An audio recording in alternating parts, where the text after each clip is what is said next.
হেনো ভানুক নিৰ্বাচন খেলিবলৈ কৈছে। খোদ ভানুৱে ক'লে এই কথা। মন্দিৰ মছজিদ গীৰ্জাৰ সকলোৰে আশীৰ্বাদ ল'লে ভানুৱে। বিশাল বাইক ৰেলীত অংশগ্ৰহণ।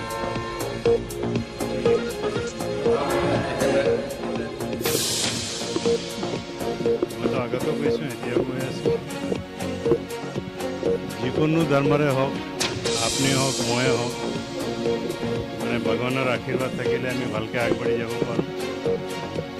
আজি মই বিশ্বনাথ ঘাটলৈ আহিছোঁ। বিশ্বনাথ ঘাট ভাৰত দেশতে অতি প্ৰাচীন মন্দিৰ। বিশ্বনাথ ভক্তৰাশী বুলি আমি যি কৈ থাকোঁ, আৰু এনেকুৱা মন্দিৰত বাবাৰ ওচৰত গৈ পেলাই আশীৰ্বাদ লৈছোঁ। আৰু ইয়াতে ইমান ভালকৈ ডেভেলপমেণ্ট হ'ব পাৰে, উন্নতি হ'ব পাৰে, এইকাৰণে মই মনত ভাবি আছোঁ। এইকাৰণে বাবা মোক মাতিছে নেকি, বাবা মোক কৈছে নেকি কি তুমি নিৰ্বাচন কেলা,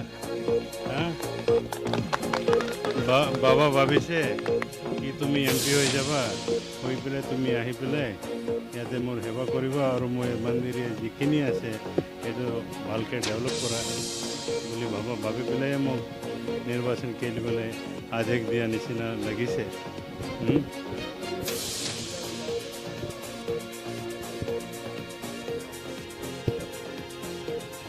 এই বিধেয়কৰ পৰা ভোটাৰক আনি 17 চিট জিকিব বুলি কৈ আছে। বিধেয়কৰ পৰা ভোটাৰ আনি জিকিব পাৰে। এই ভাৰতীয় নাগৰিকে অসমত 34 বছৰ কাম কৰি অসমৰ উন্নয়ন ও প্ৰগতিৰ কাৰণে আজি বাবা সেৱা কৰিবি, বাবা মানে বিশ্বনাথ ঘাটৰ উন্নয়ন কৰিম বুলি মই যি কৈ আছোঁ, এইটো তেখেতৰ কাৰণে চেলানি হ'ব পাৰে। আৰু তেখেতসকলে ইমান দিন যি ৰাজনীতিত আহি তেখেতসকলে কি কৰিছে, কি কৰিছে?